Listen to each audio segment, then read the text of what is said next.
Hi, I'm Stephanie Reese. I'm a singer and an actress, and my career has taken me all over the world. And in my global travels, I discovered I loved a lot more than just being on stage and performing. I loved having conversations with people from all walks of life, different cultures, beliefs, different talents and backgrounds, and every time I found what was extraordinary in each and every person I took the time to speak with. From rock star celebrities, Broadway stars, soul singers, politicians, and everyday people like you and me. I'm bringing that to you here on Citizen Sister, where we have the conversations that help us all see how we are connected in the extraordinary and ordinary things in our lives, and how that makes us all citizens of the world. This is Citizen Sister.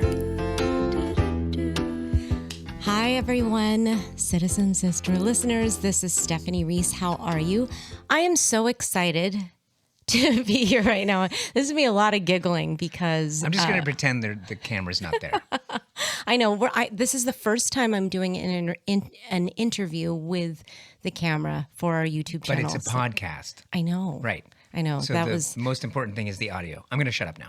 Okay. No. You don't have to shut up. Well, you have to explain who you are. Yeah. Sorry. Hi, I'm Stephanie. No, the voice that you are hearing right now, besides my own, is the other me. No, I'm just kidding. That's my BFF, my dear friend, Mr. Chad Kimball. Applause. Oh, shoot, they can see us. That's so weird.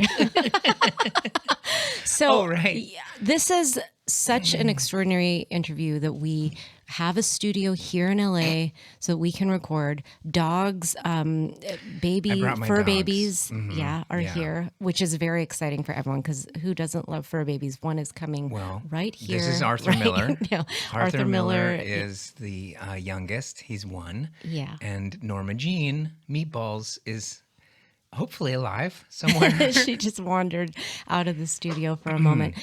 So I want to introduce you properly. And this is so weird to do because Chad and I have known each other since we were young teenager. Young? Pretty young.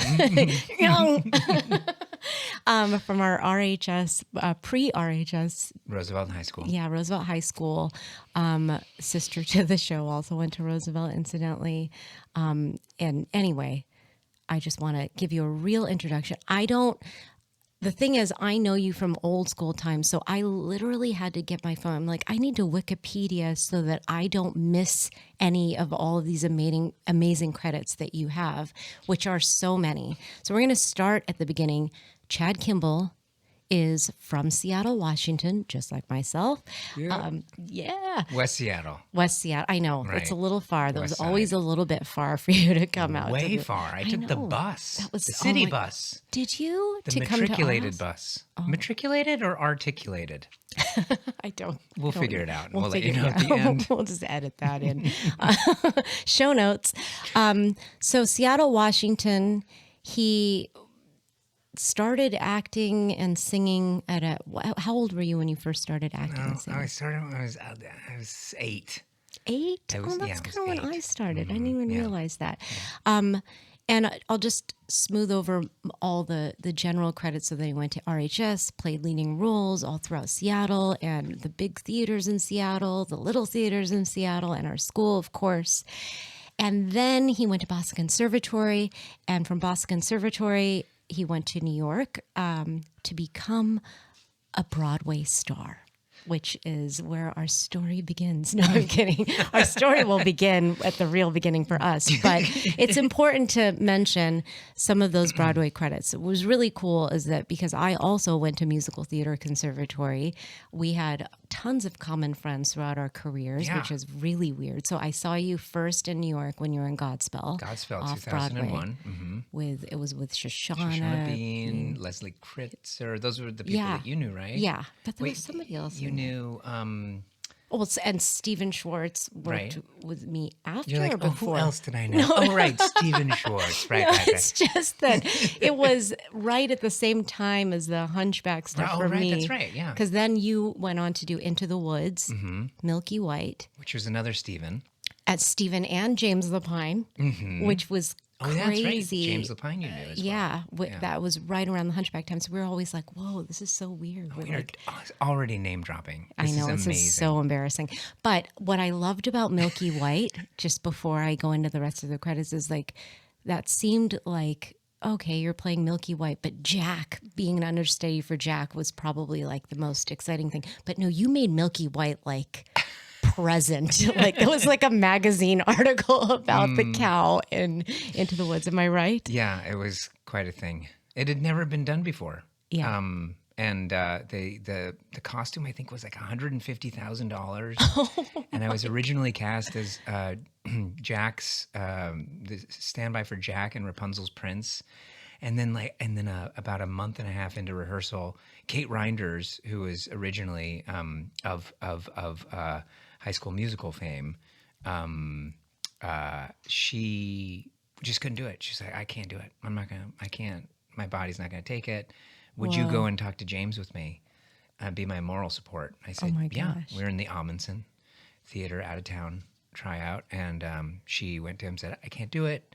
My body's falling apart. This thing is not what I expected. Norma, off. Sorry, dogs have come in and sat on the She's white like, couch. Dad, tell me about this. I love this story about the cow. Oh, tell me. So, and he looked at me and he said, can you do it? And I said, yeah. Yeah. And I was sitting on the sidelines and I really wanted to be doing something. And so they put me in that cow, and it was a little tight for me because they had measured it to Kate. Oh, right. And so by the time we got to New York, they'd reconfigured it and made it fit me. That's good. But that's kind of how I got it. And then, of course, I'm just a huge clown cow. Yeah. So I kind of took it and ran with it. You should. I mean, I just remember like one little movement, like with a back leg, and the audience was like, "Bah, bah, bah, bah," I had to be really careful. I'll tell you more about that, but I want you to. No, I mean, we have so many more credits to cover besides Milky Way. But on a sidetrack to that story, do you remember my BFF, Brandon, who I went to school with? So we were we were singing for the Cincinnati Symphony Christmas show, and I have a similar story. I was supposed to be the hippo for, I want to be a hippopotamus for Chris. And I was like, I can't. I just can't. So Brandon ended up being the hippo. He's a good friend. He's such a good friend. It was a huge costume. Well, and they say I'm small. never act with children or animals. Yeah. And so then they just I was both. Exactly. God, so many stories. Okay, and so then after Into the Woods, Lennon next? In there, it was Good Vibrations, and then Lennon, and you played John Lennon, one of the John Lennons. I did. Mm-hmm. And that was pretty exciting. And then after Lennon came Memphis. Memphis was the very next. I thought there was something in between. Nope. Memphis. Oh, we have so Memphis, much the to musical. talk about. Memphis, there's nothing like turning on the TV and seeing your best friend from your childhood days on the Tony Award show, like opening the Tonys. You opened it. Sorry, we're distracted a little bit by Arthur can just by be the pushed dogs. off. He can be pushed off. Push him. At some Yes. point. Yeah, there you go. But it was just amazing to see that. But also, if you hear funny noises and you can't see us on YouTube right now, you have to know that Arthur Miller is just making his presence known. Mm-hmm. So, seeing your best friend on TV and knowing that was the same night, that they were going to announce you as one of the nominees for a Tony Award for Best Actor. Crazy. So crazy. I mean, I was bawling because you brought your mom, and that was just... Well, okay, so she had just about a month before had gotten the all clear she beat cancer, like stage 3B, which was no small, thing, about a month before she beat cancer. And I remember... and so I said, well, you have to come. Yeah. And that was her whole goal, was to get to the Tony Awards. And she was my date, and then my dad was her date. And that's so cute. And I remember I went to meet them at the hotel, and they're staying at the Millennium in Midtown. And I went up to see her, and I hadn't seen her for months since opening. and my we were gosh. just going, and she had lost like, I don't know, like 40 pounds and was just, stick thin. She looked good, but Yeah. and I mean, I she just see her beat down the cancer, yeah. hallway and I go, Mom, hi. And she goes, and she like juts her hip out and goes, chemo. Oh, your mom is so. Oh, Yeah, I love she's her just so always much. putting a smile on everything. Just a problem solver, and Yeah. in anything. I mean, Yeah. just the kind of person that will never say this task is too difficult or Yeah. this problem is too big. She's always just it may be a big problem, but she's always the first thing is like, let's figure out how to tackle it. Anyway, so I see that in she you. was my date. Oh, She was and my I date. saw her on the screen when they were like, and Chad Kimball from Memphis, and I was like, oh my God, there she is! Oh my! And I could just see her beaming with pride. Well, I and won. I mean, I didn't win. And you know how people say like, "Oh, well, you're just telling yourself you won because you didn't win." But you were, but I won. I totally won. You My did. mom was there. And it won I Best was, Musical. and So we had, and it won Best Musical, and it was a dream come true. The role was a dream come true, and Yeah.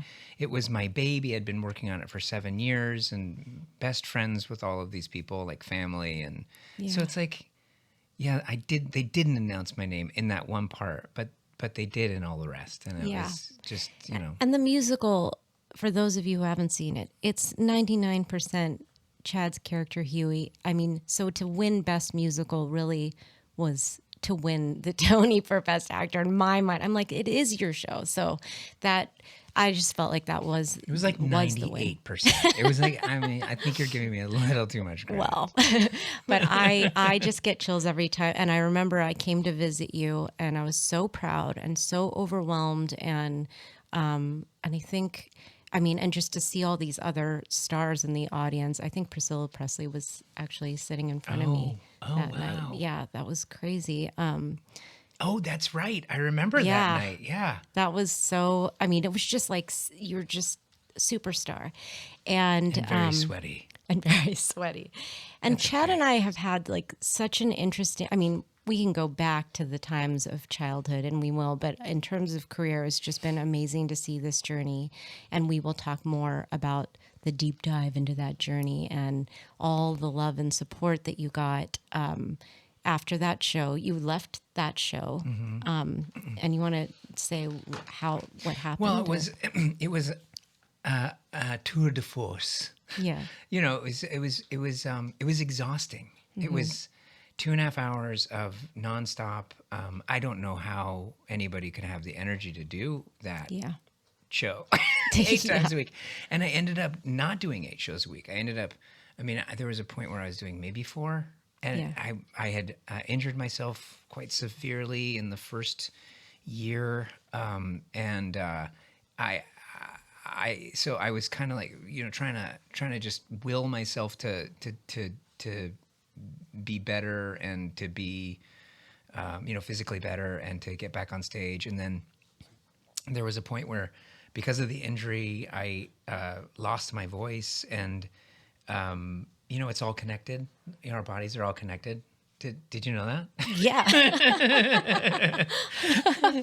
It's like something that they don't really teach you. Yeah. But that, because I had this injury in my shoulder and my neck, it then, reverberated down to my ribs, and I couldn't breathe, and I lost my voice, and then I had a panic attack on stage in front of 1,000 people. Oh, that part I didn't know. Yeah. And so when you have a panic attack on stage in front of 1,000 people, and then you continue to do the show, you don't stop. I mean, that was probably one of the scariest 2.5 hours of my life. God. Just think about being in fight or flight, but having to do both almost at the same time for 2.5 hours. And so that it all kind of just like slowly snowballed, and over time, I wasn't able to do as many shows. I was just felt like I wasn't able to show up for the rest of the cast. And God, and that just 2 years makes you feel so.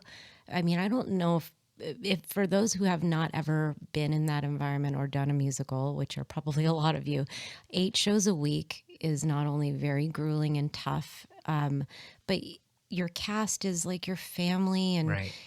you, more than you care about the audience and what they think, and in many ways you care about the crew and the cast, Right. and you're constantly trying to keep up, especially if you're the leading role. And you want to keep up appearances, and you want to be there and do as much as you can as far as press is concerned. Oh and God, I you mean, wanna- it's Broadway. You're yeah. representing the show, and then it's also your baby. So Yeah.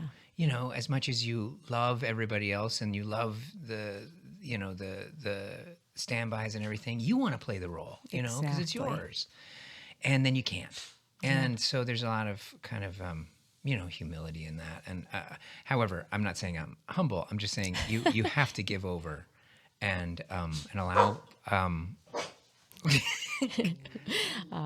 Fur You baby have to to- the show has just yeah. made it known that he's here. You don't agree with that? Arthur Oh, Miller does fine. not agree. Arthur Miller. So so it was difficult. And then after 2 years, I mean, that's a long time. Very 2 long. years for 8 shows a week and 2.5 hours and Very a lot long. of sweat. I had to call it quits. And it was hard to leave, but it was I needed to, because I needed to get better. Yeah. And it turned out that it was the kind of anxiety that it brought about was something that stayed around for a while, and it was a very difficult to be injured and then to kind of land not on your feet, but kind of rolling out of something that was such a big part of my life.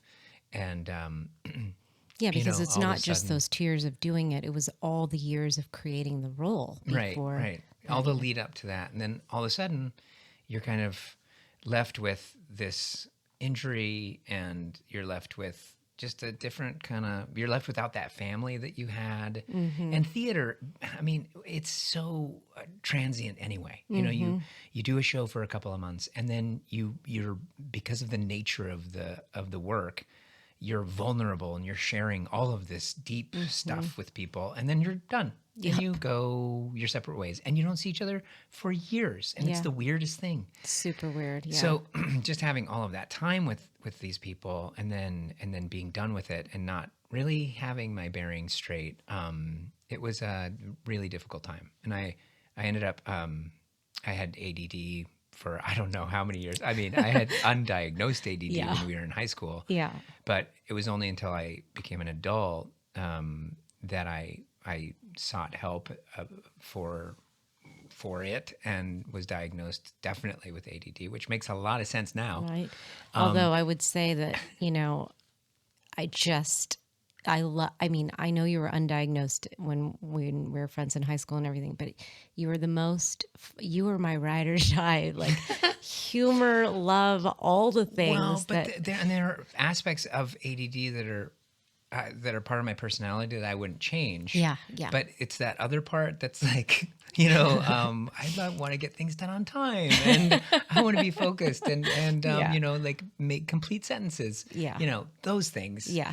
So there are things that the spontaneity and the, you know, sometimes, you know, going too far, those things are good, but there's other aspects of it that are hard, and so I had begun taking medication for that when I was in my early 30s, Okay. and ended up getting addicted to Adderall, Wow. which is easy to do, yeah. especially if you're kind of a high performer in, you know, in a show like that, or even in any kind of field, and you're relying on that to really keep you focused, instead of, you know, maybe some behavioral modifications, or, but you know, you get told about the behavioral stuff as much as you do about the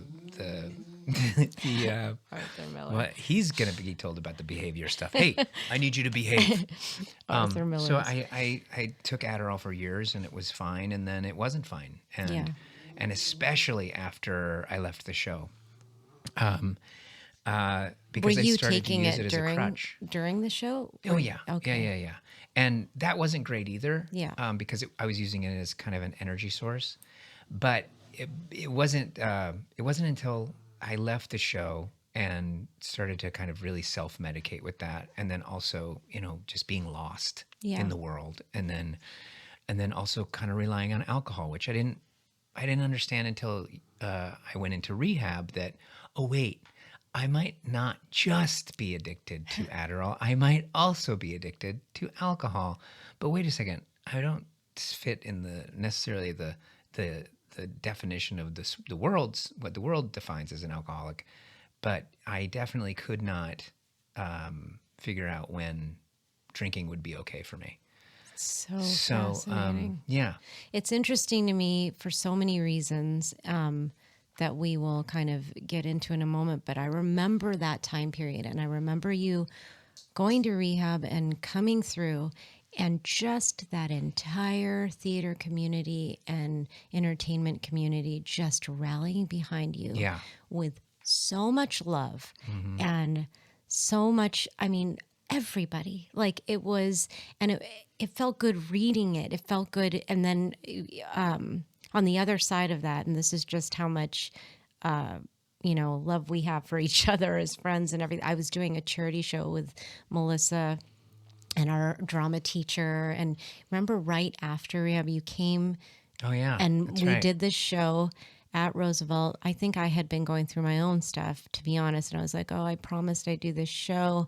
And we did it in the new theater at our high school. And we were all just like, I could probably even say, needed that. So did I needed that. I did too. And I think Melissa did too at that time. We were all just, and I think, shout out VK Rubin, our drama teacher. I think he did too. And it was like this come full circle moment of all these huge career things that we both had a lot of stuff. And then coming home and just doing that felt like a big hug. Yeah. It was beautiful.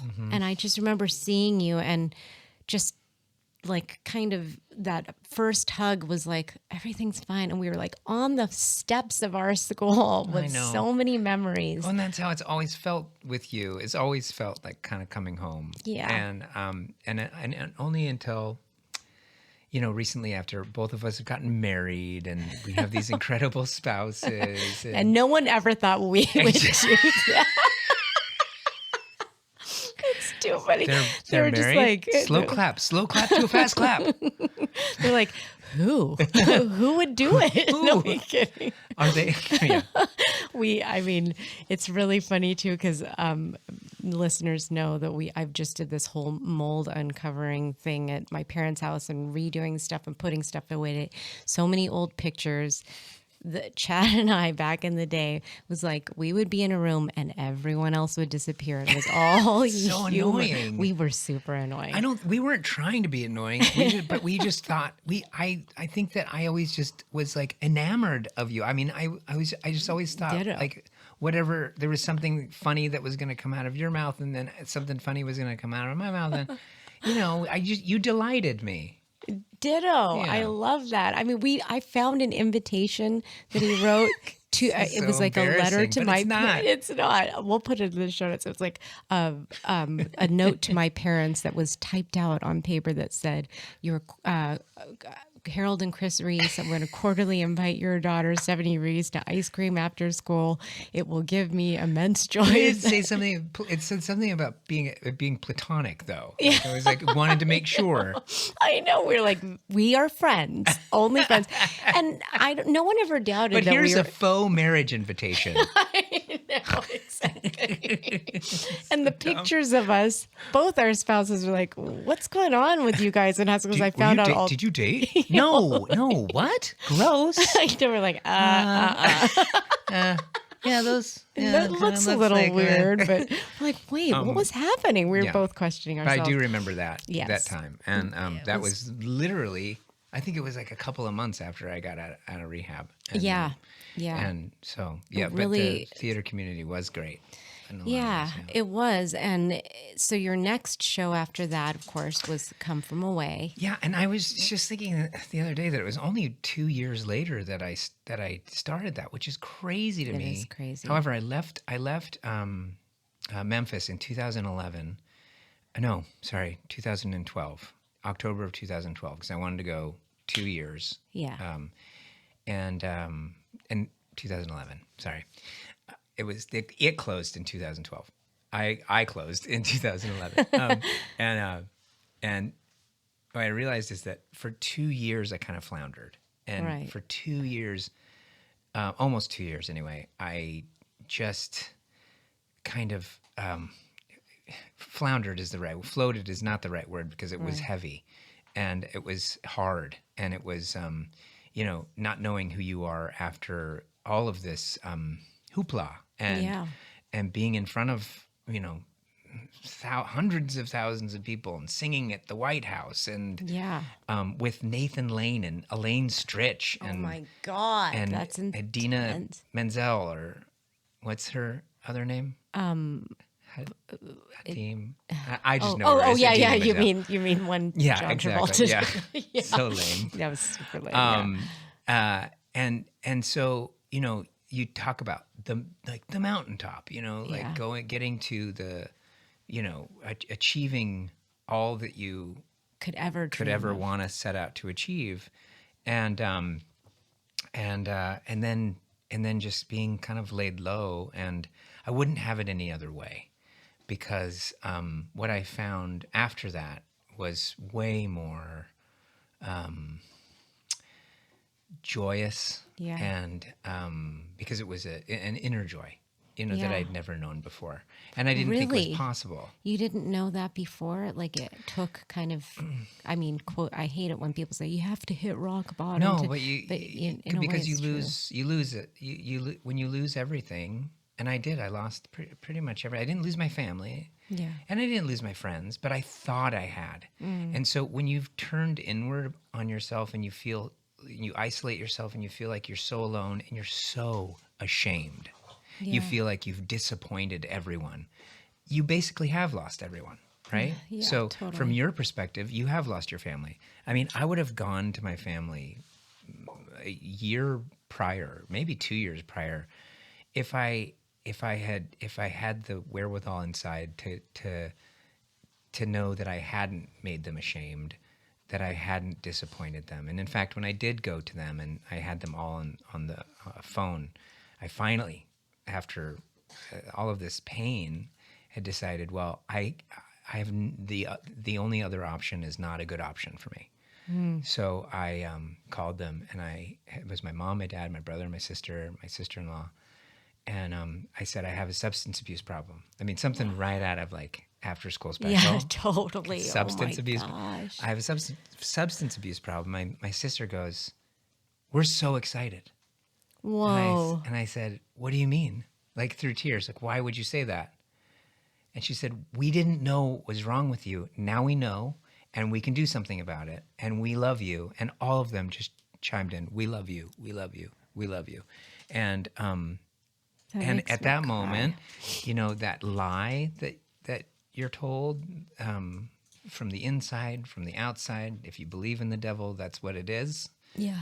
That you are a disappointment, that you should be ashamed, that all this crap, it just melts away in an instant because of that word, love, God. And yeah. so I went home, and I went home to Seattle to my parents, and I stopped taking, I cold turkey off of Adderall, and then a few weeks later went to Sundown M Ranch Wow. in Selah, Washington, which is just outside of Yakima, and I was there for 21 days or 24 days. Wow, you did the wow. Inpatient, yeah, and I remember my dad and my sister drove me, and the closer and closer we got, well, the closer and closer we got, the more and more I thought, I know I need a cigarette, and then the closer we got, the more I thought, this isn't my story. It's not my story. It felt so out of bounds, so kind of out of body, that this was not my story. It felt, I don't know if you've ever had that feeling of just feeling so disassociated from something, being so disassociated from yourself. And then we got to the parking lot, and I got out of the car, and I said to my sister, I go, nope, I'm not going. This is not my story. Oh, man. She goes, no, you are going. This is exactly your story. And Makes she's me like, cry. see ya. No, and yeah, she and I said, okay. And you know the people who you can just go, okay, I'm totally going to trust you here. Yeah, yeah. But because you can't trust yourself. You can't. No, especially when your brain's fried like that. And so I went in, and literally the third day, I had my hope back. It was wonderful. And they do this thing in, do you have time for this? Yeah, of course. They do this thing in this rehab place. And you have a group, right? Yeah. I mean, group therapy, and it was men and women. Women had their own group, men had their own group.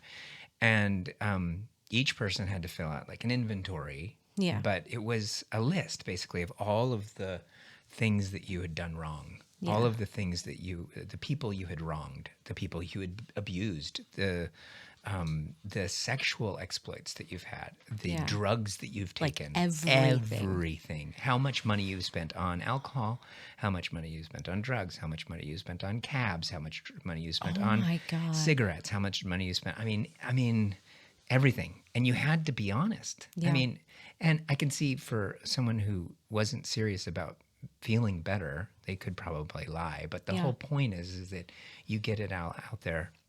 And I also had told, I don't know why I added this in mine, but I had said,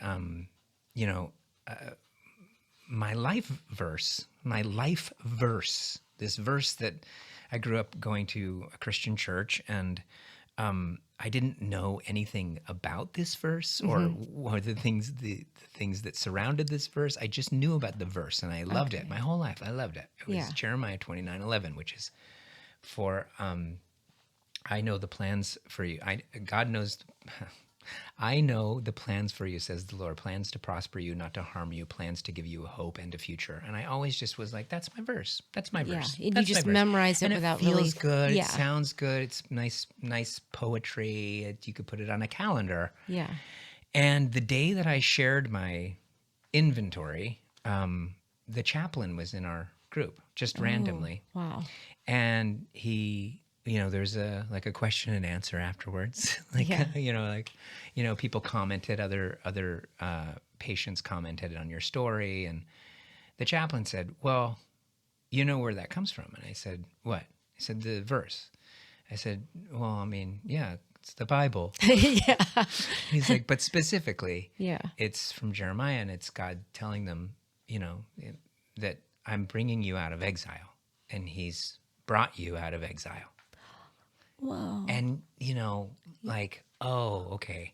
That's why that's my life verse. Yeah. And that's why that is your life. Yeah. When your sister says, this is your story. No, this is your story. Yeah, this is literally your story. Yeah. And gosh, that must have been such a whoosh of faith. And I know faith is a huge thing for you, and that a through line for how you've gotten through so much. I mean, I'm so grateful for you sharing that. It's amazing. I've said this before on this podcast, but it's amazing to me how much I get to re-know the people I'm closest to by being able to have conversations like this, and how much it helps, when you love your friends and your family members, you don't necessarily deep dive into the stuff because you don't need to, because love is just love. Like, I see you on the steps of Roosevelt to do a show. All I need is a hug. But it's to unpack all the details here.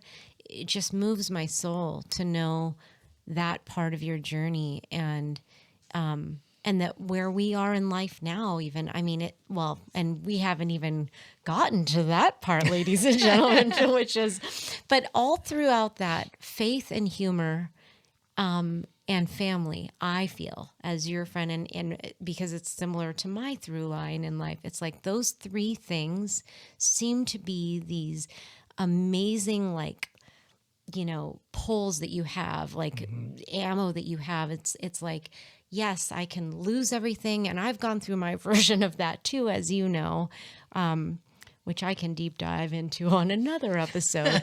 But it's something that I know that we can relate to in terms of recovering from things and losing work because of those difficult things, and just understanding that. But having your family, having your faith, and having humor seem to be things that just are the gifts that can get you through anything. I mean, the humor is so important, isn't it? God, it's so important. I mean, God's important, but he also, like, thank goodness he made humor to help us get through.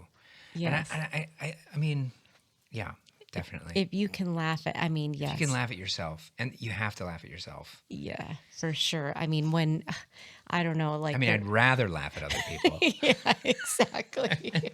I wasn't going to say that, but since we're being honest, we can totally say that. No, but it is, I mean, when we were kids, I mean, Chad literally had a voice for his armpit that would talk to me. Hey. Hey, Stephanie. His name was Come Martin. here. I have to talk to you. Nobody understood. People are still even like, now, they're not that funny. We're like, but it is. It's so funny. You just don't understand. Yeah, exactly. Just not in the inner circle. I mean, there were so many things like that. I forget. Well, we have a lot of things at that age when we were young and dumb. And we were silly. and silly. A lot of things at other people's expense, Nothing but had changed. nothing. Nothing has changed. It was Oh my really at God. other people's expense, not just because we didn't make fun of other people. No, we just found we just would make each other laugh. Yeah, exactly. We would make other people laugh, but if we were together, Kind of. Yeah. But our poor drama teacher, Ruben, he was just like, he knew that we were destined he's to like, probably writing in the comments right now. he's like, no, he's probably laughing. Can you do his laugh? It's Chad! oh my That's God. pretty good. That was good. It sounds really good. Chad! Oh, now he kind of sounded like Christopher Walken. Yeah, a little bit. Chad. Oh, can Chad. you do a little Christopher Walken for I us? don't. No, I don't. No, I don't ever do Christopher Walken. So I'm not going to do. Oh. Arthur, get down. Seriously. You can't have your testicles on the couch. Off. Oh, Off. sorry. There goes if oh. It's okay. Sorry, Sorry, buddy. we have a lot of dogs. I actually am going to do an episode on people's He's dog really cute, though. voices. Yeah. What's his dog voice? Dado. Dado. Dado. Is that your friend Stephanie? And Obi's voice would be, that's my friend Stephanie. I don't know. I think your husband would not No, say. he thinks that Obi's but it's not. That's a little hair. Oh, Dude, daddy. Raby baby won't shut up. That's Norma. Norma's Raby baby. Gosh. Incidentally, Chad also has a dad named Harold. And Mm-hmm. a lot of people that, wait, can you imitate your Harold? I was always scared of always Chad's do. dad because he was a principal would- and he had principal I was energy. afraid So I of was him, always too. like, Well, he's also a Norwegian. He's also a Viking. he is a So Viking. he's, it's like walk softly and carry a big stick. Yeah, Like, that's that's definitely. how. Yeah. He I is. can't do a very good. Every time I do an impression of my dad, it sounds like a dad. But he doesn't talk like that. He talks kind of. He's like a like more- lower voice yeah. me, but who doesn't talk. Yeah, that's true. But even if you did your dad voice, I should do Harold's voice talking to Okay, your dad voice. let's try it. Hi, Harold. How are you? Wait, hold on. Do it again. Hello, Harold. How are you? This is Harold. Hey, good to see you. Good to see you. Wait, what's your name again? Harold, just like you. I see. I can't do my dad. I can't do a good. No. I can. No, he'd be like, "How you be?" That's what he'd say. He'd be like, "How you be, my man?" And I'd be like, "Oh, Dad." You know that he's listening to this going, can't- really? I'm like scared that he's going to be mad at me for making you do that. That's how Can I tell scared you? I am all the Can I time. tell you a funny story about him? Yes. Tell me. Okay, so I can do this. I'm pretty good at being my dad in this story. So Okay. in high school, do you remember Josie Clark? Yeah. Okay, so I was dating Josie Clark, and Josie came over. She was watching. She came over to West Seattle. That's commitment. She I should have known. really liked you. I should have known. That Well, Josie. and so she came over, and she has dark hair, and I could see it kind of like maybe it looks like my sister's hair. Oh, okay, yeah. So anyway, we're watching a movie. It's like almost midnight. I'm a senior. Okay. Yeah. That's yeah. okay. You're- You can yeah, watch you're a of age, movie yeah. at midnight when you're a senior. My dad comes out of the bedroom, like hair everywhere. Okay. No shirt. Oh, but it's Josie sitting there with Josie's you. sitting there with Okay. me. Yeah. No shirt and in tidy whities. Just the tidy whities. Oh, God. He comes out and he looks at me and goes, "What are you doing?" And I'm like, "We're just watching a movie, Dad." Why? For entertainment. I mean, it's midnight. It's 12. Midnight. Gosh. And then he walks down to the kitchen. And he's like mumbling and grumbling. And Josie's like, "I think I should probably go." That's what I'm I like, no. He thinks you're my sister. Because there's no way that Viking would do that. Oh, right, You know? right. He would not okay. do that. Yeah. He would die if he Yeah. knew that he Oh was my just God. In his standing there in his tighty tighty whities. whities with no shirt on. Oh my God. Hair, and I think he'd be more worried about his hair just everywhere. Like crazy, like 8-year-old hair. Like I just got up after 5 days. Like scratching his head. scratching, cowlick. Then he comes back up, he goes, "You're still here? Oh no, I would Go die. to bed." Gosh. When And he did goes to bed. realize? And so I go, "Hold on one second." So I go into the bedroom. I go, "Dad, yeah. You know that's Josie, right?" It's not Jill? "No, it's Josie, my girlfriend Josie." "Oh, tell her hi. Tell her hi for me." "I think you already did that." And drop the mic. And drop the mic. Man, that would be if we did drop the mic back then. Oh my God. Where were we? Oh my God. Addiction, Adderall, alcohol.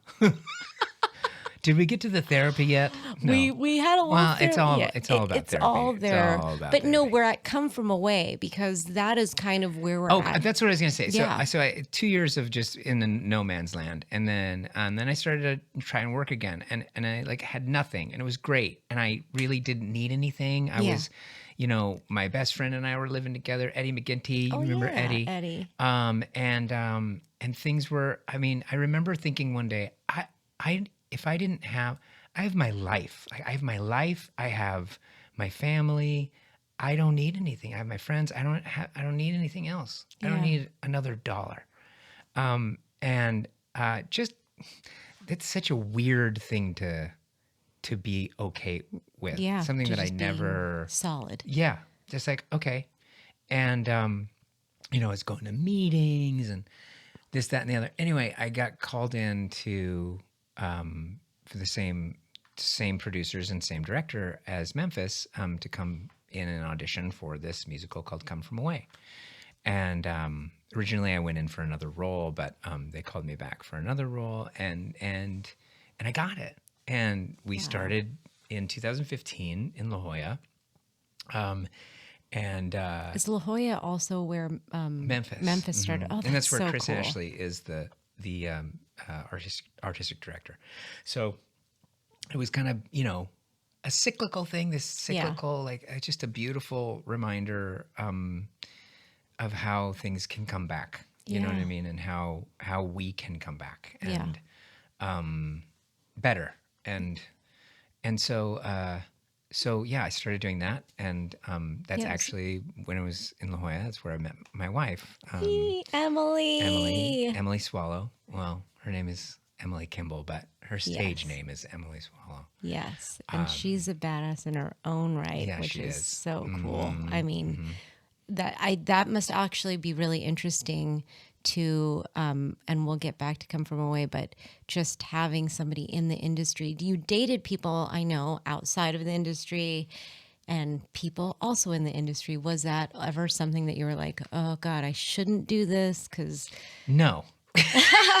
Because you just want to date someone, right? right. Well, you like, yeah. I never really thought about it. I think that the funny way that we met, I was on. Okay, I'd never been on Tinder. Okay. And I went on Tinder. She wasn't on Tinder. Okay. But I went on Tinder, and I this was my first date. Okay. From Tinder. Okay. And this girl, And what did I do? I asked her if she wanted to go on a date with me to come see my musical where I play a gay man. Oh God. Yeah. So the day that Emily came to see the show was the same day that I was having my Tinder date. And Oh so, my God. So we're out by the pool. It was me and Jen Colella out by the pool, and Joel Hatch. These are cast members from Come From Away. You might, if you're listening to this, you might know who they are. And so they're talking about this girl named Emily Swallow. She's coming to see the show tonight. Oh, I know Emily. Da da da da da. And I go, who? And they said, Emily Swallow. And I look her up on Facebook, and I like her. Or I friend her. How do they do it? Yeah, friend, You friend? yeah. Okay. And I was like, I'm friending her. And Jen turned to me. She goes, oh, you guys would love each other. No way. Yeah, she said that. And I said, oh, I'm really excited. I'm really excited to meet her, Muscles. Oh, Sorry, I yes. forgot about muscles. that. And so Emily really showed that night. And on the UCST campus, there's only, at that theater, there's really only one place you can eat. There's like one restaurant. It's next to the theater. They built it because of the theater. Everything else is like 10 minutes away by car. Okay.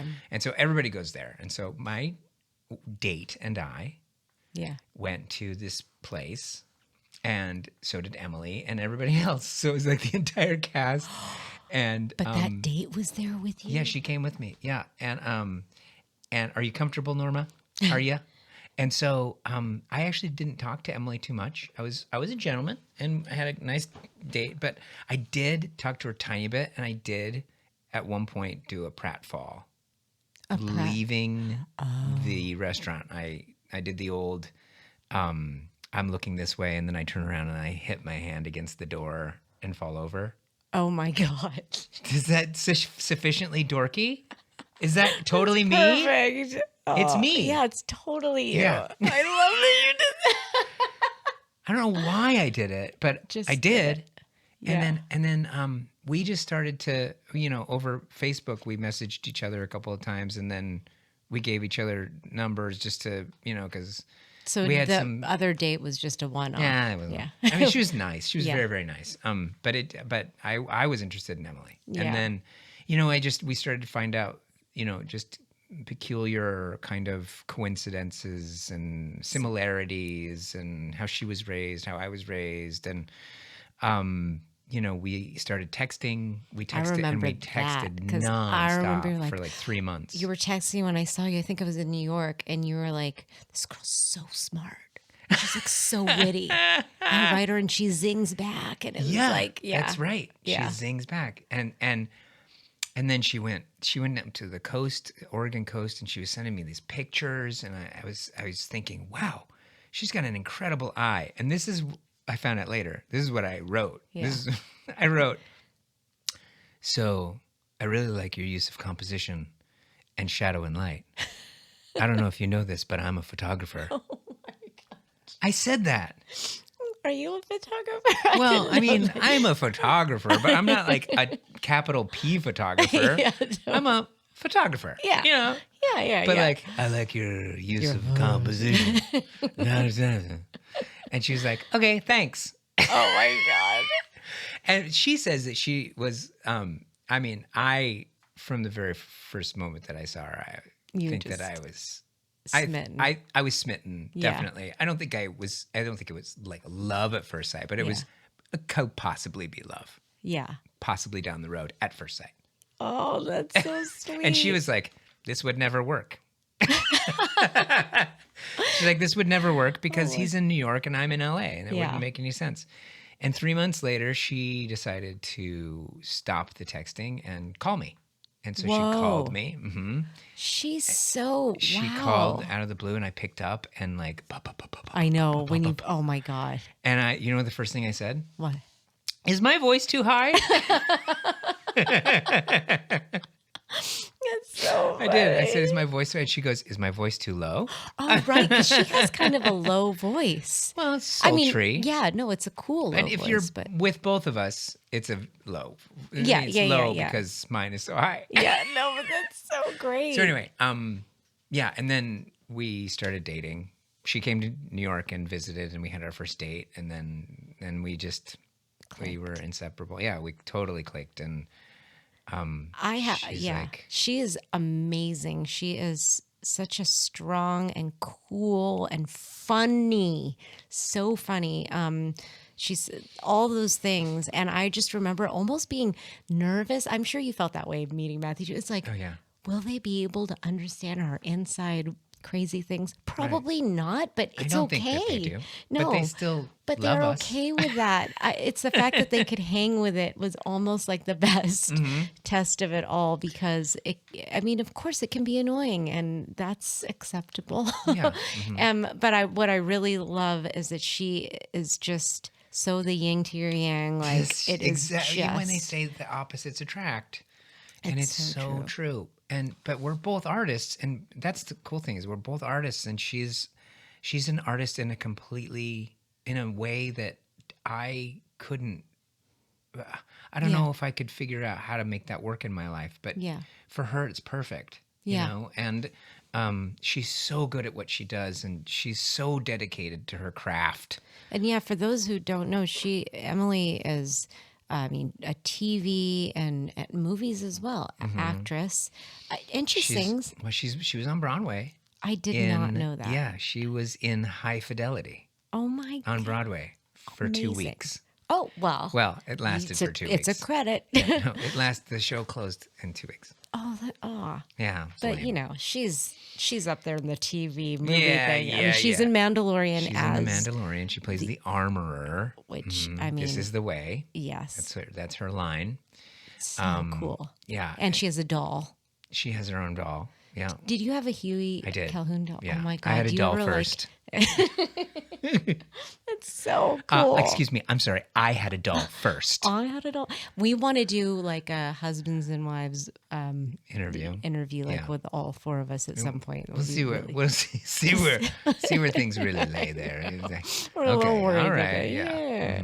But that is so. And so then, did she move to New York when you did come from Hawaii? When we got married, Okay. she moved to New York, Nice. and we were there for 2 years. No, a year and a half, because we were married in August of 2018, and then we closed. Come From Away closed because of the pandemic in Yes. March of 2020. So so she was there for the whole Broadway opening. I mean, all the cool and then we got things. married after the show opened, and Right. it was a very exciting time. So exciting and such a powerful show. Mm-hmm. Matthew, my husband, and I came out to see it. He, notoriously is always like, I don't like musicals. And then he sees Chad and he's like, I love this musical. And that was, The show is, it was incredible. just a show about, for those of you who don't know, on 9/11, there's a small town in Canada in Newfoundland called Gander, Newfoundland, and 28 jumbo jets landed there because U.S. airspace was closed. So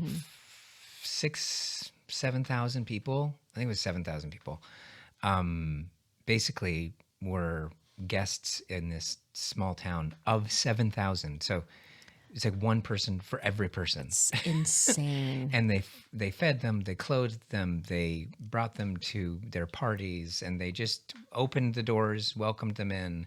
It's an incredible story, but it also is a story about 9/11 thereabouts, because it's so there was a lot of there was some hesitation, and rightfully so, in people's minds, especially, if I can say, the survivors community in New York. I didn't know that was a... Those who were closest to the day's tragedy, the firefighters, the paramedics, the first responders, and their families, and it rightfully so. They were very cautious about a 9/11 musical, which some people would say a that. musical sounds Right, a like, musical. is that You're not too taking light? You're not taking it seriously. Yeah. Like, why would you make a musical out of these events? And but the way that Come From Away was written was brilliant in that it never shows the towers. It never shows anything that happened in New York. We actually don't even talk much about it. Yeah. There are very pointed moments in the show where they talk about 9/11 and the day and what's happening. There's a point at which we see all of the passengers looking at TV screen, like Yeah. seeing a TV screen kind of over the audience's head. So you as an audience member are watching the passengers see what you saw that day. Yeah. Yeah. But you're not actually seeing anything, you know, or you're Which- seeing the reactions. That was so brilliant, actually, that they did it that way, because that was what it was actually like. We didn't know everything Right. then. So I hate it. I mean, in a way, if they oversaturated it with what we found out later, would have been disingenuous to what people were really going through. Right. And I kind of, by not having all the information and not showing it just made it all that more real. I mean, I was in New York during 9/11, and I remember there were still people street cleaning and everything. You know, Yeah. it was like halfway a normal day in some parts Yeah. of the city. It was Yeah. very weird. So Wait, where were you? I was on a break from The King and I came there for an audition for Mamma Mia. And I was where were you? Wait, I were was we in there? Queens. I was in Queens. That is so weird. Did I not know that you were there? No, probably not. I was really hush-hush about it because that was my time when I left a show due to some issues that I was having. I was doing Bat Boy, the musical. Oh, yeah, with Leslie? no. No. Was that with... I remember... God, why did we not... I don't know. But it wasn't the time period of Facebook and everything, and it's not No. like you're posting that you're going No, somewhere. did we have phones? I had Yeah, we a had phones. teeny tiny phone. It was right when Oh we my had God, phones. how did I not know you were... This is so weird. But I was in Queens. I don't know if... I was staying with a friend, and Where? I don't In know. Astoria? I can't remember. I was in Astoria. It was with a friend named Kelly, but you might know Kelly. Kelly Wait. Sawyer? Anyway. Hi, Kelly. No, that was a... She's like, don't give away my address. She's like 30 years later. I don't know.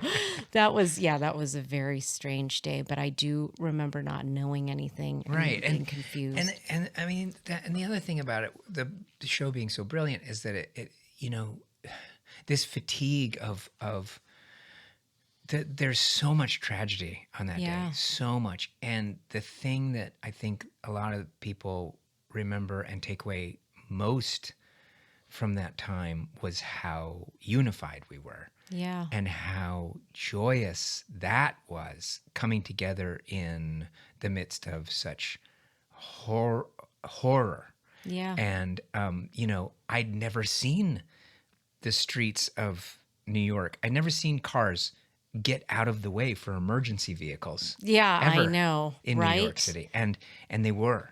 Yeah. And, you know, you could see strangers, like you could tell they were strangers, just people on the corners crying onto other people's shoulders. You knew they didn't know each other. I mean, Yeah. so it was that, I mean, I don't know if it would have happened that way again. It was such a unique moment in our history. And so the goodness, the thing that Come From Away kind of exemplifies is the goodness of that time, Yes. even though, and what I like to say is that, like, you know, you like to say, oh, we're good people at heart. We're good people at heart. We're not.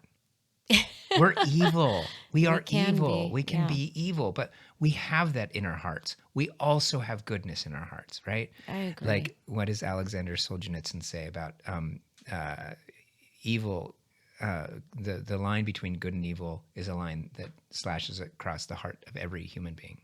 Yeah, it's the choice. Right. It's the choice that we're left with That's right. when in any circumstance. And what was the choice of Gander? They chose good in that moment. And so that's really what if we didn't have the evil, we wouldn't appreciate so much the good Yes. part of it that the Ganderites chose to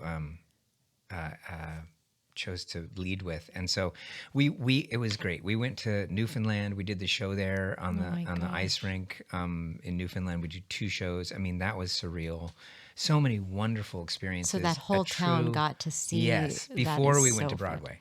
That is And then we insane. had the first responders come. They were the first, the invited dress Oh in New my York City God. I was the just got first chills responders, from that. and you see these men in their dress blacks from the fire department. My I mean, gosh. that was a hard show to do. But, And you but just then, wanted them to love it, well, and yeah, you want and they them to. did, and they did, and like most of them, Yeah. I mean, would say, we thought this is a dumb idea. We thought there being a 9/11 musical was almost sacrilegious Yeah. on some levels. Yeah, because And they're thinking, oh, you're disrespectful. making Right. money off of Exactly, this exactly. tragedy or something And like I that. think by the time we opened, most of that community was like, you need to tell this story. You have to. It brings honor to our fallen brothers and sisters. And Makes me cry thinking of it because of Yeah. what you just said about the slash of the heart and the good and the evil. It's like the juxtaposition of that town, this little town representing the good of humanity in the worst times. And so many people could lean into the negativity of that day. And if you ever do get a chance to go to the where 9/11 happened, it is a vortex that sucks you in all of your heart energy and your sympathy and empathy, all the things. And just, it's heavy. So to see that show on the same trip that we first went to Ground Zero was just healing. Yeah. It really was so healing. And I'm so proud that you were a part of that, and to see you shine up there for something so meaningful after going through all of what you went through with Memphis Well, and rehab that's and the all of thing it. is, I don't know how you felt about it, but I'm not saying that I'm special in this, because I know that there are other people who have felt a calling on that day or at that time around 9/11, and I remember specifically feeling this it's like a voice inside me saying, you will give back. You will say something about today that will be meaningful. And I always wondered what that would be. And then to be able to tell the story and the catharsis that so many people had. And I don't know, it sounds so kind of cheesy. Like everybody wants to be part of a show that has catharsis, and they talk about it and they say, oh, our show is so cathartic. But when you have people who haven't talked about that day, I mean, literally probably our whole country, a very strong segment, a large segment of our country has some sort of PTSD from that day and that time. Absolutely. And a lot of people haven't talked about it. And I know for a fact there are several people, hundreds of people would come up to us and say, I've not spoken a word about that day since, but I needed this. I needed to see this. I needed to understand that there is good in humanity. Yes. So it was cathartic for a lot of people, and it was cathartic for us, and a really special. It's also hard to do, you know, because you're representing that same day over and over and over. Oh my God! Thousands. Yes. I think in I New did. York. I think I did like 1,200 shows, 1,200 performances of that show. That is insane. From 2015 to 2019. I mean, like, I always tell my sister, because like I know she's done hundreds of Guns N' Roses shows at this point, but when you really, I mean, and not to take away from that because it's a really hard job also, but 8 shows a week, and it's a lot. It's just a different beast, and it's not for everyone.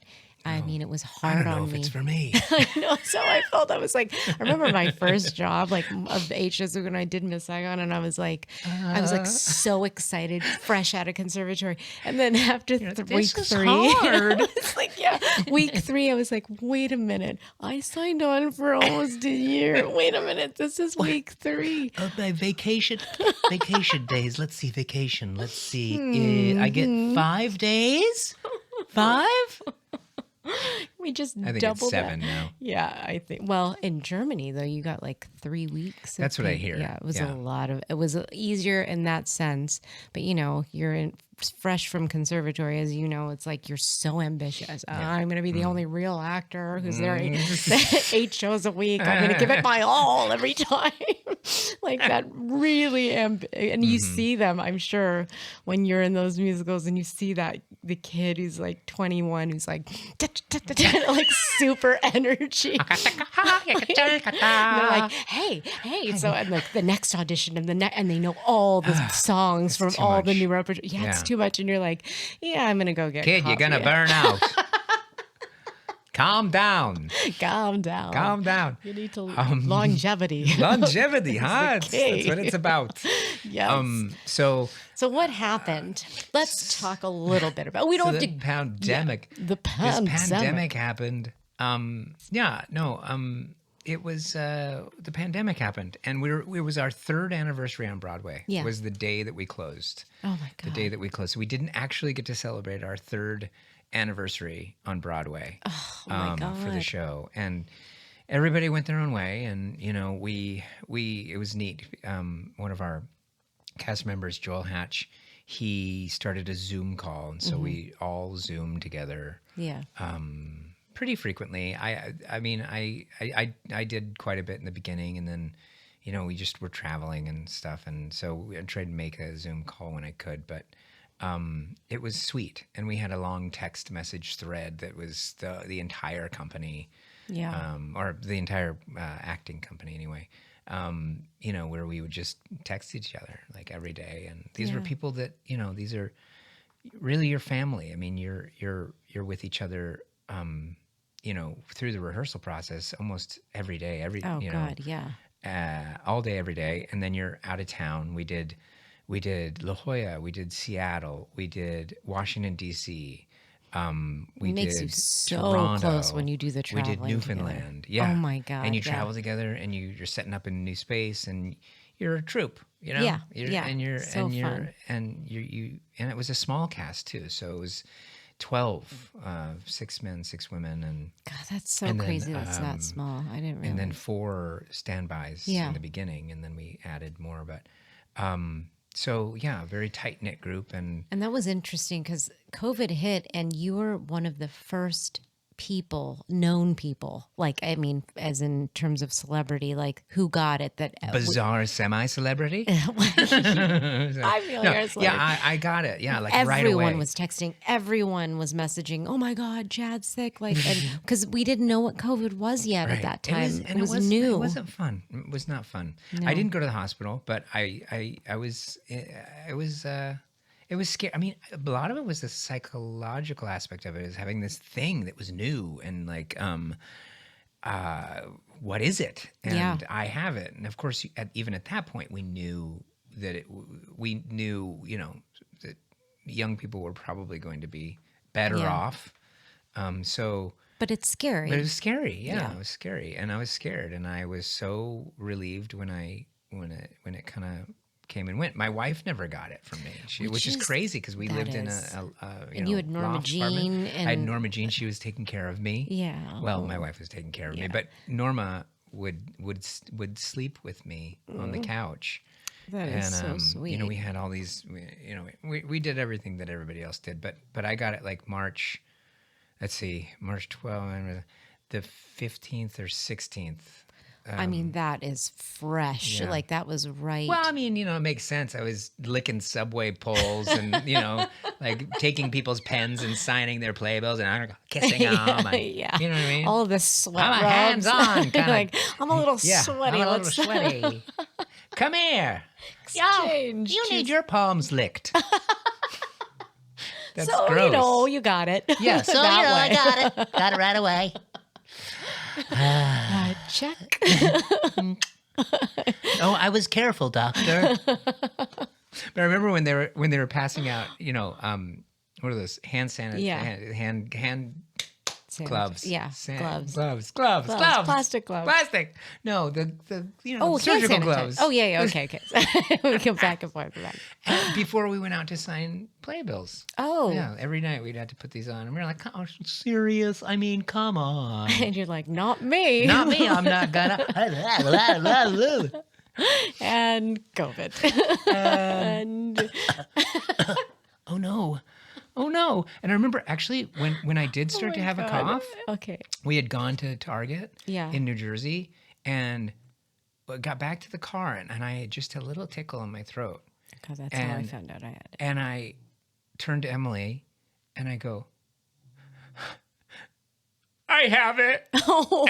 I was like so upset because I felt like I had exposed her. Oh. And like, Yeah. you know, and I just felt bad. And, Oh, my and God. thank goodness we had not gone down to, is she snoring? Yeah, I was wondering what that noise Arthur was. is snoring. Yeah, it's just part of it. It's just part of it. So cute. So we were supposed to we were going to go down to her parents' house, and we had decided to delay it by a few days. Oh my God. And thank then I got God. sick, so I'm glad that we didn't go down there then. But we did end up going down there after When I you got better, and we were able to spend 6 months.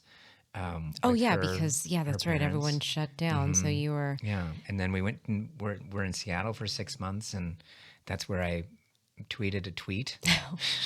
Let's talk about the tweet just a bit. I know you can't talk about it a whole load. Why? I mean, Why well, can't I talk about it? Oh, because I'm in a lawsuit. No, yeah, Oh. I am in some Yeah. litigation, so Yeah. I can't talk about it a whole lot. But I will say that, well, okay, so there was a time when, So let's just first say yes. Okay. The tweet, or should we start a little before the tweet? no, just the tweet is fine. I think what happened was the day that I tweeted, Jay Inslee, our Governor of governor Washington State, said that came out with an edict saying that you can't sing in church. In church, Yes. you can't sing. You can't sing in church, Yeah. even with a mask on, But could you Even- yeah. 12 feet apart. Oh, I didn't know that part. Yeah. So my tweet was in response to that edict, which is unconstitutional, but it's also. So America was founded. We're going way back. So let me just take you back a couple of years. We have on the screen a chart. No, okay. What actually kind of caught me by surprise was the disconnect I think that a lot of people had with what I tweeted and why our country came into being in the first place. Interesting. And our country came into being in the first place was so that people could get away from the government telling them what they to could do. and could not do in houses of worship. It's the whole reason America exists. Yeah. I mean, other things have happened Yeah, since then, yes. but like that that's was the one of foundation. the foundational purposes of America was that we are free from government overreach in our lives as it pertains to our religion. Right. And so, and you know, listen, I mean, I grew up in a Christian church. I strayed so far from the church this way and that way, Yeah. back and forth, up And and this down. wasn't even about that anyway. in No, my- but I will. I yeah. just wanted to kind of make that clear is that I kind of came back to my faith in the years after rehab Yeah. as an adult Mm-hmm. and do really take it seriously and have Sorry. I have found it. He's like, you're lying. Arthur Miller just got a little startled. I take it seriously in a way that I didn't when I was younger. I mean, I Yeah. did. It was serious when It's I was just younger, but it's different. different, and You've it's been through some stuff. it's I hope rooted in more of a wisdom. And so when I saw that edict, I felt an evil in my core. Someone telling you that you can't worship, and I totally get it. We're in a pandemic; nobody knows. It's fear. There's a lot of fear. You want to be good to your neighbor. I Yeah, mean, of that's course. like one of the number one tenets of Christianity is that you care for your neighbor. But the idea of someone saying that you can't sing, even with a mask on, 12 feet apart. 12 feet apart in church, is just out of bounds. Like, you could probably volunteer not to sing. Yeah. Or not go or if not you're go. afraid to be in I mean, that. I understand all aspects of it. I Right. am totally aware that people, you know, have very strong feelings about it, but that really made me upset, and I don't usually ever say things like that on Twitter. No, you weren't really like a heavy No, tweet no, person. certainly never anything about politics. That would No. be dumb, no matter what you believe. But as far as my faith was concerned, I just felt like I needed to say something, and so I did, and I tweeted that no government can tell me how or where I can sing and worship to my God And you also added, I remember, by the way, with a mask. with a mask. Yeah, What blew my mind about all of that is so many things. And I just really want to say this because, first of all, it's a tweet, people. It's like it's an opinion, whether you agree with my friend or you don't agree, whether you think it was whatever anyone thought it was. What I couldn't understand or handle almost was the backlash to the degree of which it happened. It was ugly. It was really ugly. I had people reach out to me, ask me what was wrong with you. Why is he doing this? Oh my God, blah, blah. I mean, just nasty, nasty things. And I was flabbergasted. The comments under the tweet and on Facebook were so intense that I was like, did I miss something that he wrote earlier? So I started scrolling going, I must have missed something. And I'm like, no, that's the tweet. But people went off onto tangents about things that you absolutely never said, that you were trying to hurt people, that you were, I could go on and on. It doesn't really, what mattered to me more was that I know you, I know your heart, I know your faith. And I also, I think what gave me personally pause was, had I not known you, had I not known anything about you, I just read what everybody else said. And I mean, me and my husband lean liberal. We really lean middle, but more on the liberal side. And I only say that because I feel like it became, during the pandemic and during the Trump era, everything became left or right, or right or left, or left or right. Things that had nothing to do with that became that at all times, especially during the pandemic. And so had I read what everybody else said about that tweet, I would have assumed that they knew things about you that I didn't know, and that what everybody else said from our, entertainment community would somehow have been real. Right. And it gave me, and through me and my husband, pause to go, holy, what? We would have just assumed a truth that was not a truth, because, and it made us rethink everything that we were reading online. We were suddenly like, That's interesting to hear. isn't that so Because interesting? It gave me pause as well. Like, Yeah, I kind of well- felt the same thing. Like, I'm sorry, I don't want to interrupt you. No, it's just, just to finish that thought, I was like, wait, like there are times when somebody, I know you so truly and love you with all my heart. And I knew that nothing could be further from the truth from what people were writing. But I also knew that I was a consumer who took in so much information from things that I had read and assumed they were true, because I didn't know those people. Right. But I knew you. And I personally did not take offense to that tweet anyway. But had I read what everybody else wrote, I would have been like, oh, they must know this, another side to this very evil man. Right. Like I wouldn't have just assumed. It's just so silly. And then we saw each other in LA and we talked about it. And it gave me so much more grace for things that I thought I disagreed with based on the opinion of masses that I thought shared my beliefs. And then the full circle thing that I want to say is the same community that was like, you went through rehab and you did all these, your redemption story and all this love were the same kind of masses that weren't there, or said negative things. And it hurt my heart. I just was like, wait, what is happening? And I know the political climate caused a lot of that attention, but I just, and caused people to jump on bandwagons that might not have normally. It's a Right. mob mentality that we're all, honestly, it could happen to any of us Yeah. jumping on that negative bandwagon without realizing it, because we were all in such heightened emotion from the pandemic.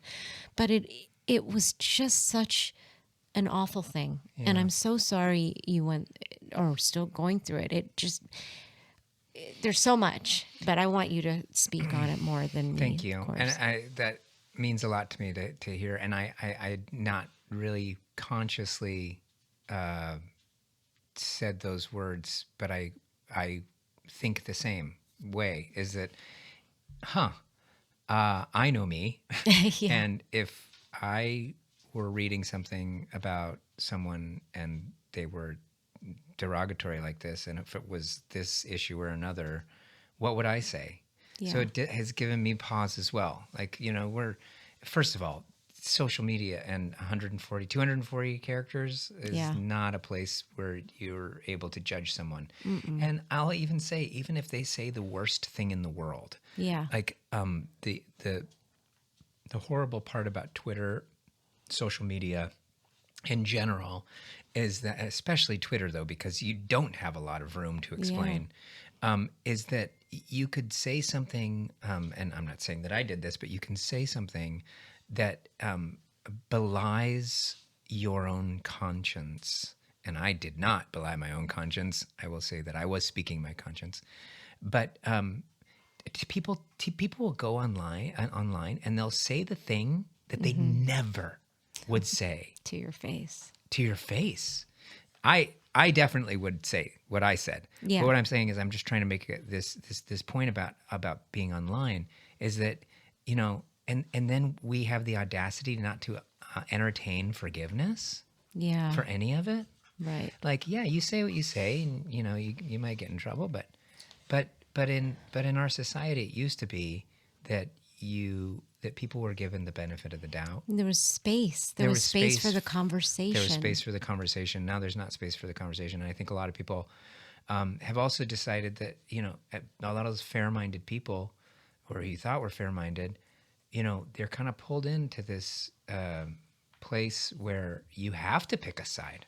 If you Yeah. don't actually voice your support for something, you are deemed an oppositional force. Yeah. Which is so weird. It is weird. It doesn't make any sense. I will say it's been incredibly hurtful. Yeah. It's been a really hard couple of years, and as my dogs will attest, These two little dogs. But yeah.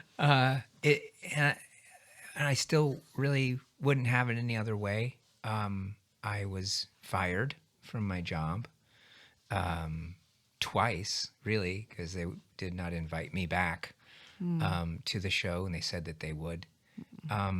People that I had loved for years and years, been working with for years and years, and this wasn't all of them. I mean, No. by far, there were probably a very good number of them who were kind of appalled at, and I actually know that there were several who were appalled at what was going on. Yeah. But think of it. It put them in, put yourself in their position. If they said something, what might happen to them, That's exactly And true. so what kind of a world are we living in which you can't, kind of like voice your support for someone that you've loved for so long? Now, I can't really go into any more of it than that, but I can say that it's been hard, and there have been a lot of wonderful lessons along the way, and you really do truly figure out who your real friends and family are, Yeah. and that's the wonderful part about it. The hard part about it is, there's an opportunity to apologize And if you don't have anything to apologize for, but you might want your job back, what kind of conundrum is that? Ooh. And I did not apologize because I didn't do anything wrong. And I want, listen, I mean, I'm an actor, Yeah. right? Okay. Yeah.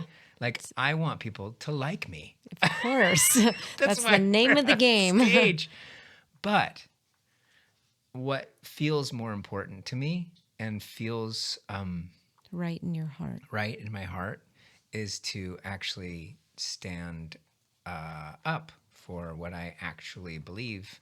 And if that means that I have lost friends or opportunities, then that's the way it's going to have to be for now. But I do believe that God has much more in store. You make me cry. I'm so proud of you. I'm so proud of you. And Thank I you. love you so much. And I thank you for sharing that, because I really do hope that our listeners can get a lot out of that. How many of us really have the courage to stand up for something we believe in? And courage sucks. There's It nothing does. like courage isn't pretty. It's not strong. Courage isn't brave. It's I mean, it is maybe after the fact. That's why we tell stories about it, right? Because Yeah. it is such an ugly, dirty thing that people have to do. They have to be strong.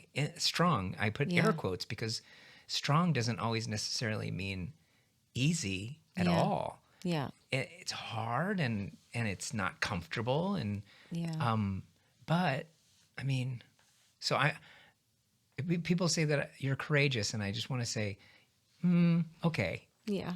yeah. Is that what that Yeah. is? Okay, it Because to you, it's just right and wrong, and you did right, and you are persevering right. through I that. think my thing is like the idea of like in thinking about this whole situation. I used to think about people who are, courage under fire, and you kind of you put them on this separate pedestal, like this other human pedestal, like they're a different pedestal, but they're just human, Yeah. I have an alarm going off. Oh, sorry. They're human. Yeah. They just did this thing that we all are like, oh, I want to do that. But maybe it's hard. Yeah. Yeah. I don't know if any of that makes any sense. No, it does. It is hard. It's Maybe hard I should to have the courage to learn how to tell stories. No, you tell stories very well. Do you think so? I do. I do indeed. That was a Kimball family circular affirmation Nice. yeah, tool that we use. Well, bring like it it? on. I Do you like like it? all the tools. I like all the tools. I know that this has been one of our longer interviews, but there was so much. Oh my gosh. What time is And it? I know it's long. Are you late? No? Okay. We have a fire round and then we're done. Okay. And we'll make it quick. I know that everyone has just loved hearing us. I just love it so much. So our fire round of questions for every Citizen Sister guest. Okay. What is an extraordinary thing you find ordinary? Oh man, you know what I was going to do? I was going to, because I listened to the other podcast, and I was going to write my stuff down. Are these the same questions? Yeah. Say it again. What's an extraordinary thing you find ordinary? An extraordinary thing I find ordinary is the way my wife dedicates herself to her work. Oh, wait. Other That way is an around? extraordinary thing. That is an ordinary. Wait. Is that extraordinary? She makes it look ordinary, Oh, I see. but I it's see. Yes. Is that's an not the ordinary way- thing you find extraordinary. No, okay. wait, now I'm doing. What's an extraordinary thing you find ordinary? go to the Something bathroom. really crazy and amazing to others that you think are. Oh, is like I see. Okay. Well, definitely.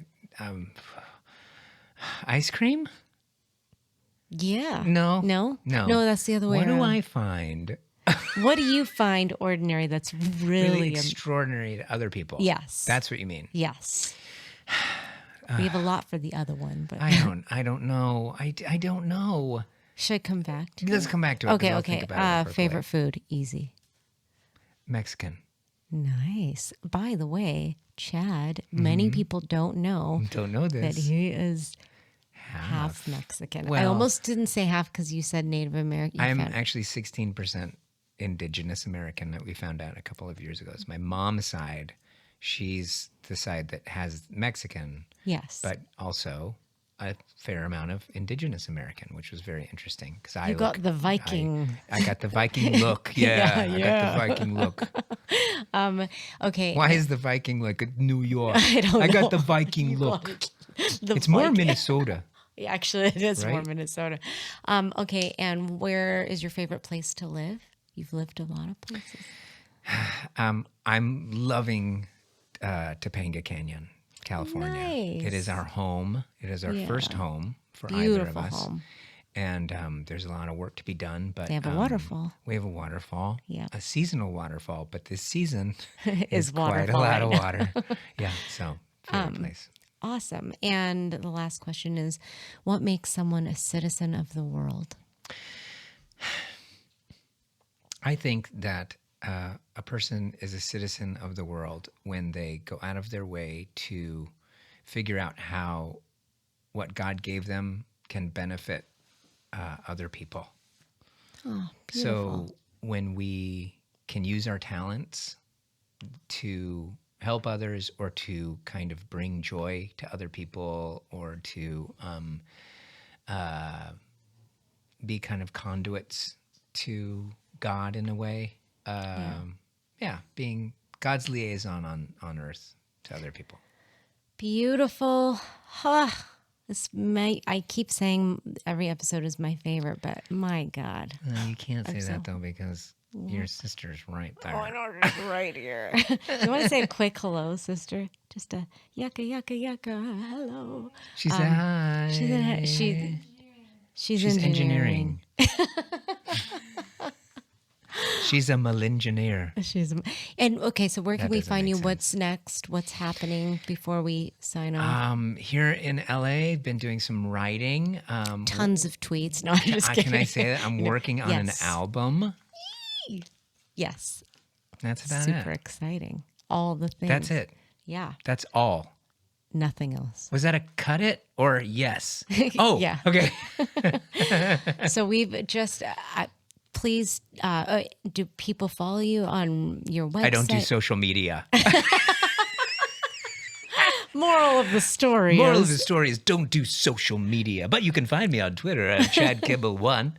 No, Chad Kimball 76 on Instagram. Yeah. Chad Kimball 1 Yeah. on Twitter. And Or Chad Kimball on Facebook. or right here on Citizen Sister. Citizen Sister. Yes, we love it. Thank you for having me on it. From Thank from you. the entire Kimball family, we would like to say thank you for being my friend for all of these years. Overlooking all of the bad stuff. Dogs are scratching. Oh my Okay, gosh, so so it's annoying. all right. It's all right. I know. For those who are listening just audibly, we had a lot of dog stuff happening in They're studio. really but cute, though. They're really cute. Yeah. We love you guys. Thank you so Bye. much. Thank you Love so much. Chad. Thank you for thank having you. me on here.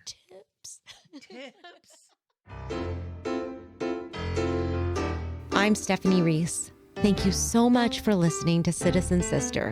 Find us on our website, citizensisterpodcast.com, and on Instagram at citizen.sister. Be sure to subscribe and leave us a review. It helps people find the show. Thank you so much.